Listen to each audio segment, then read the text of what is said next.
যারা কাবার খাদেম হিসাবে কাজ করতে চান তাদের জন্য এই ভিডিওটি, পুরো ভিডিওটি না টেনে দেখুন। ভাবতে পারেন কাবা শরীফের পাশে দাঁড়িয়ে কাজ করার সুযোগ, কিন্তু বেতন মাত্র 600 রিয়াল। তবুও কেন মানুষ দৌড়ে আসে এই কাজ করার জন্য?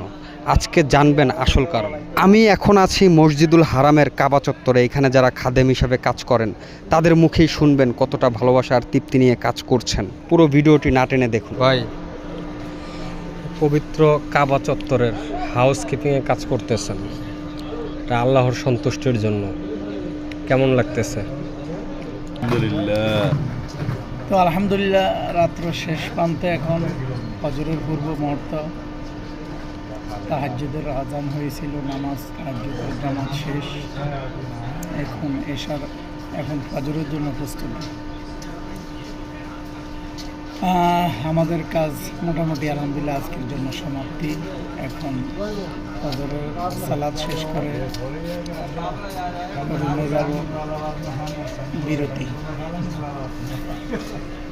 আসসালামু আলাইকুম ভাই। ওয়ালাইকুম আসসালাম ওয়া রাহমাতুল্লাহ। কেমন লাগতেছে? লাগতেছে কেমন? আলহামদুলিল্লাহ, মিয়া ফিল মিয়া। যাক ভাই, খুব চাঙ্গা আসলে। আমার ভাই হচ্ছে সারাদিন পরিশ্রম করছে 8 ঘন্টা, আর ভাই মোটামুটি আজকে একটু ভালো জায়গায় পড়ছিল। জায়গা ভালো না ভাই, মানে মনটা ভালো, কারণ আমি তো মদিনা ইয়াতে আছি, মক্কা হারামের পাশে আছি, ওই কারণে মনটা ভালো। কিন্তু এখানে দালালের শেষ নাই ভাই। আপনারা যারাই, আপনার যদি ভাইয়ের বন্ধু কেউ আসতে চায়, আস্তাগফিরুল্লাহ, আপনার যদি ভাইয়ের বন্ধু কেউ আসতে চায়, তার কাছে আপনার কাছে মাপ চাই, ওর পক্ষই আপনি ওরই বিপদে ফালাই না। এখানে একটা, যদিও আল্লাহর ঘর, সেইখানে আসতেছে হাজিদের খেদমতে, হাদিসের কদম মুসি করতে, মুসলমানের কলিজা স্থান কাবা। কিন্তু এখানে আসলে দেখবো যে দুনিয়ার যত জালিম জানোয়ার আছে, হাইওয়ান জানোয়ার যা আছে, সবারই এখানে পাইব।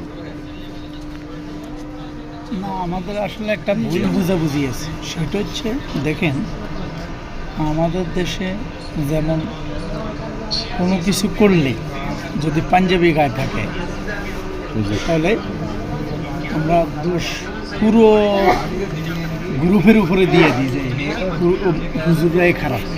ঠিক আছে, এখন বাইতুল্লাহতে এখানে হারাম শরীফে আপনি আসি যদি প্রতারিত হন, আমাদের ভিতরে একটা সমস্যা, আমরা ভুল বুঝি বাইতুল্লাহ না, এই জায়গাটা মূলত খারাপ করছি কারা?